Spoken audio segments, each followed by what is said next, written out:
Hello and welcome. I want you to think about safety first when it comes to doing model building work, because there are certain hazards where you don't want to give an ounce of flesh for every time you start a project.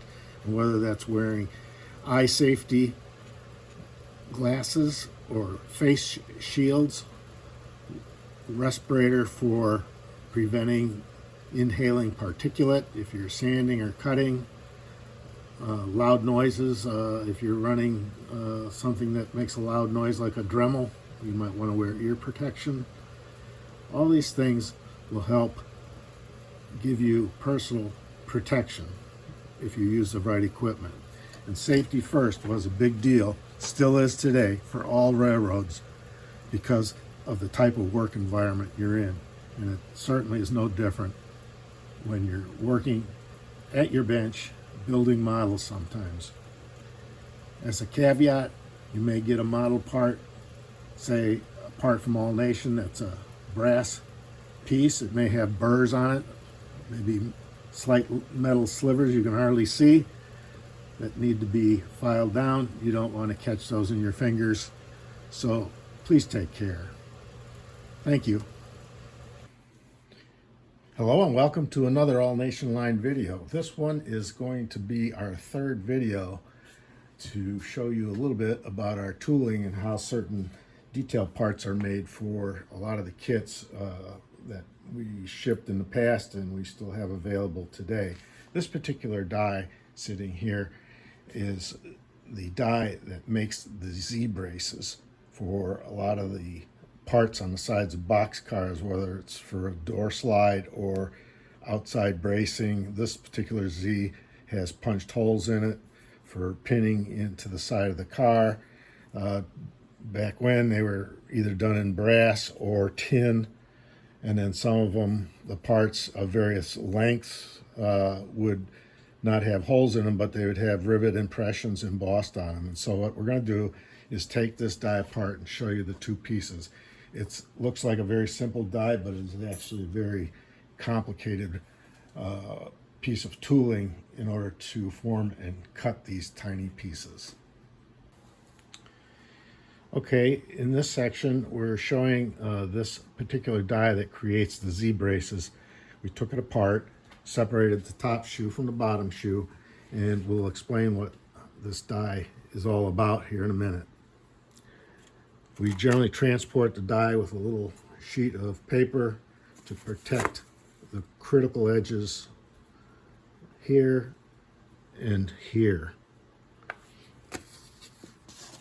This die is made with a shear and the form, which is actually a V in the groove down here, and it in one action pressing on the sheet of brass or tin, it'll form and cut the piece to the correct width.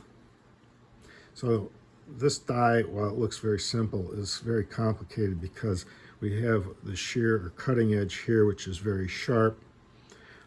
It cannot go into the die too deeply without damaging it.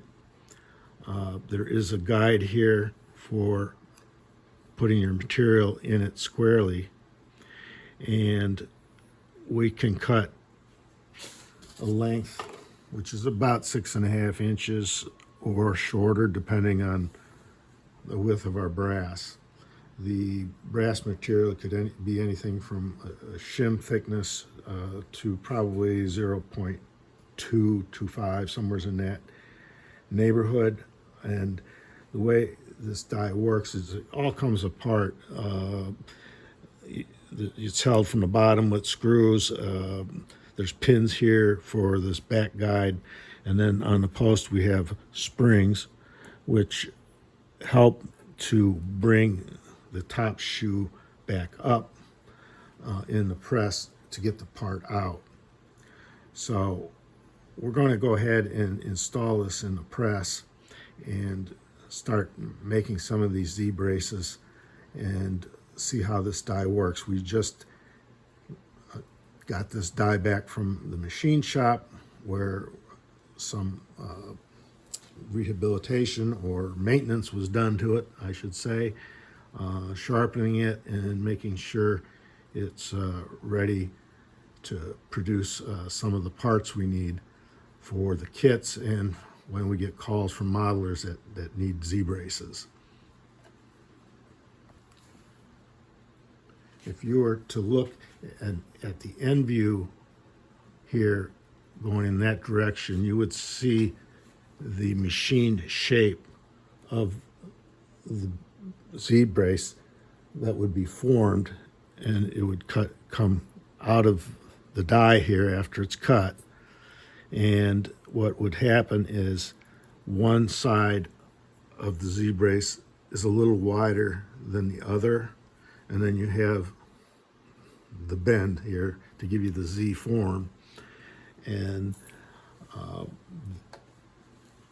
this would be a rather unusual part and probably pretty rare. I suppose you could 3D print these in plastic, but a lot of the modelers prefer the brass when they're building for this type of detail. Sometimes these Z-braces were mounted with escutcheon pins, tiny escutcheon pins in the past, so there were a variety of options on how these were used in building kits. Hope you enjoyed this video. We'll maybe show it in action here once we get it installed in the press. So just to give you a little idea how this press works in action, just want to review first the Z-brace parts. If you look in our old catalog, you can see that part 30, 19, 20, and 21 were braces that were made or cut, formed, and then riveted on 3/16 inch centers. These same type of Z-braces would have also been probably used for door glides on boxcar doors. But in that case, they would be punched through, they would be not riveted. So, before we get started, what we normally want to do is make sure that our die is perfectly clean, because if we're cutting every other cut, we would probably blow some compressed air in the slot there. Make sure it's perfectly clean. We don't want any flecks of metal or debris in there. And we have two choices. We can either put a sheet in and let it form and shear, or we could actually use a 5/32 already cut piece, put it in the press, and if we wanted to, we can at this point bring the press down and form the part.